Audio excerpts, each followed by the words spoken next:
I've been reading your book, man, Tribe. I really enjoy it. It's really good. It resonates. One of the more interesting aspects of it was something that I didn't know about the European settlers that had been kidnapped and were living with the Native Americans. When they were rescued, many of them wanted to go back.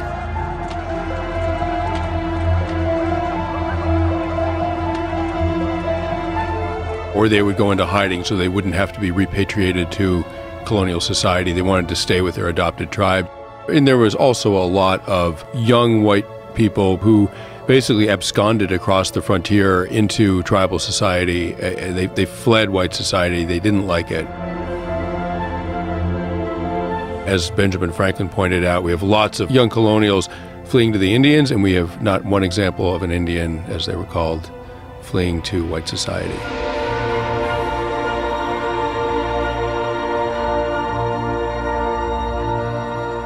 Whatever that Native American life was, like however they were living, that just seemed to just resonate with them. It seemed to be what was right. Well, we're wired to want to feel like we belong to a group. In a hunter-gatherer society, you really can't accumulate wealth very well because these societies are often nomadic, so you can only accumulate as much wealth as you can carry, which isn't much. Ultimately, in societies like that, you're primarily valued for your contribution to the group, and that has been lost in modern society.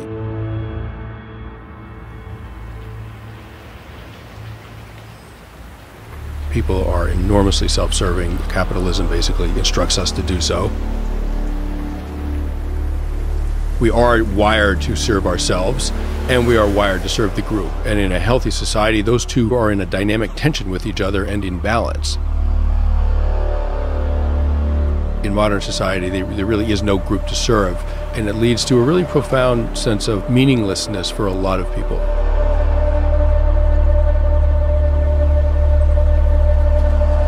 I mean, obviously, on some level, industrial modern society is very successful. We have 7 billion of us. But as wealth goes up in a society, as modernity goes up in a society, the suicide rate goes up.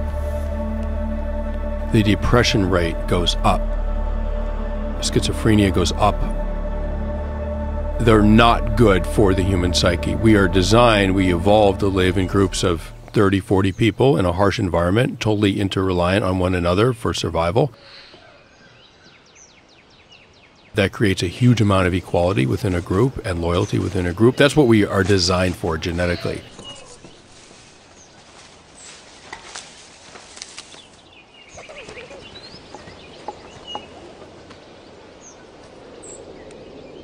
Modern society allows the individual to be independent from the group, which is in some ways a great liberation. In other ways, it can lead to a profound alienation and depression. It's just a very confusing thing, it seems, for people to be amongst so many people, but to be alone. Yeah, I mean, we're not wired to be confronted with strangers all day long. And I live in New York City, and I love New York City. But all day long, you encounter strangers, and you don't recognize anybody. So you can be alone in a crowd, which is not something that human beings have experienced until quite recently in their history.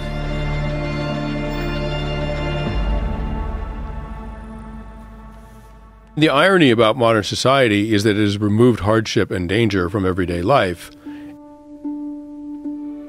And it's in the face of hardship and danger that people come to understand their value to their society. They get their sense of meaning from that. During the Blitz in London, for example, 30,000 people were killed by German bombs. It was a horror show.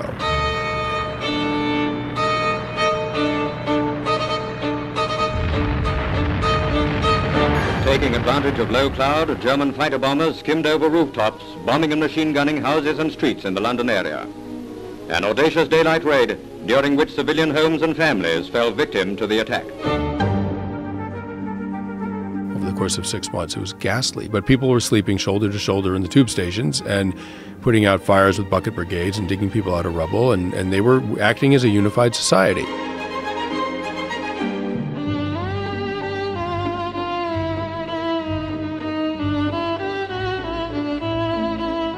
The English government was prepared for mass psychiatric casualties because there's a civilian population getting bombed to bits.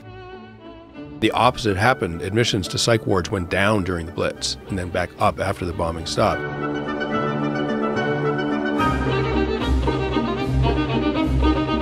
And then afterwards, there was an enormous nostalgia in England for the Blitz, for those days, as tragic as they were, because people felt like they were together. Adversity produces pro-social behaviors in people. Adversity makes people act well. The lack of adversity, safety and comfort allow people to act selfishly. So after 9/11, the suicide rate went down in New York. The violent crime rate went down in New York. Vietnam vets reported that their PTSD symptoms went down after 9/11. People suddenly feel that they're needed by their society, by their people. And if you feel needed, you are able to ignore your own personal troubles.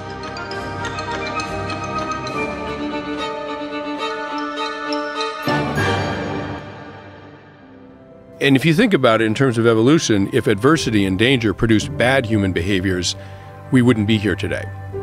Another way to say that is we are the descendants of the individuals 100,000 years ago who acted well in a crisis.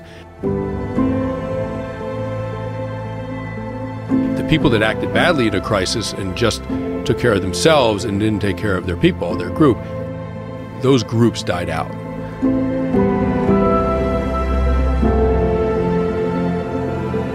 Groups that encourage a form of altruism, a self-sacrifice of individuals for the group during a crisis, those groups survive. That DNA gets passed on to us.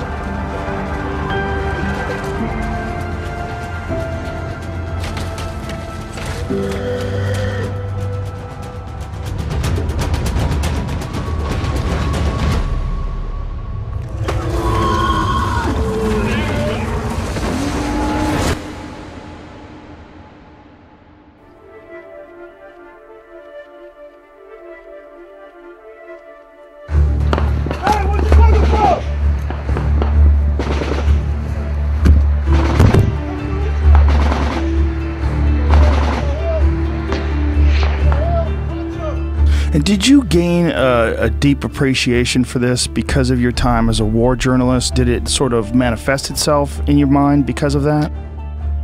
I was with American soldiers on a remote outpost in Afghanistan called Restrepo, and I made a documentary film by that name with my colleague Tim Hetherington.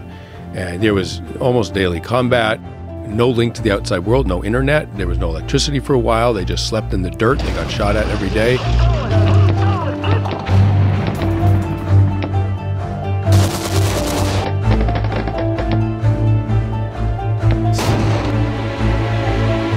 There was no women out there. There was nothing but combat and tarantulas and pallets of water and MREs and ammo. That was it for a year. Those boys were out there for over a year. And they were very psyched to come back to Italy, where they're based at the end of their deployment. You can imagine they had some pretty good parties planned. But after that died down, a real depression set in.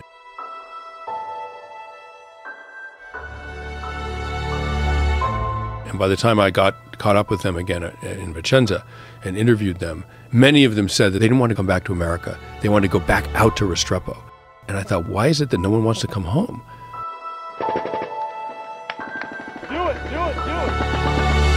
And I realized it's not that they want war. They're not sociopaths. They don't want to be out there killing people and getting shot at. They missed each other.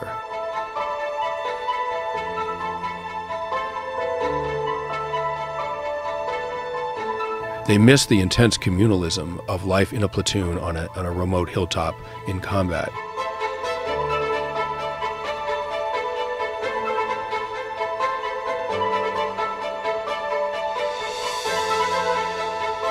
And it struck me, I studied anthropology in college.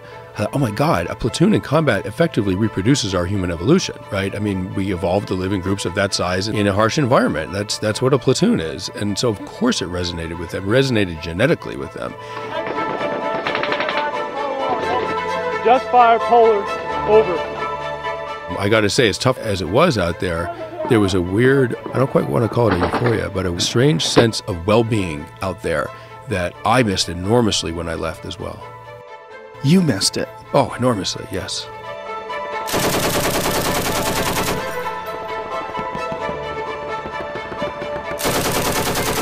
Humans are evolved, obviously, to deal with trauma. I mean, eventually, I mean, if trauma was incapacitating to people for years or lifetimes, we wouldn't exist, right? I mean, our history as a species involved a huge amount of trauma.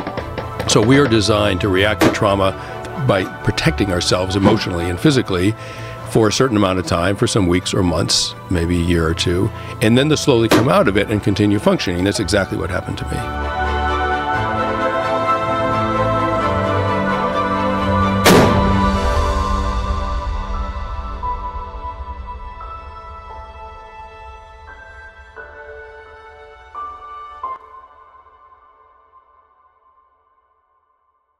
The problem with affluent modern society is it takes away all of the tasks of survival, right? No one in this room, I don't think, is having to figure out every morning how to literally physically survive.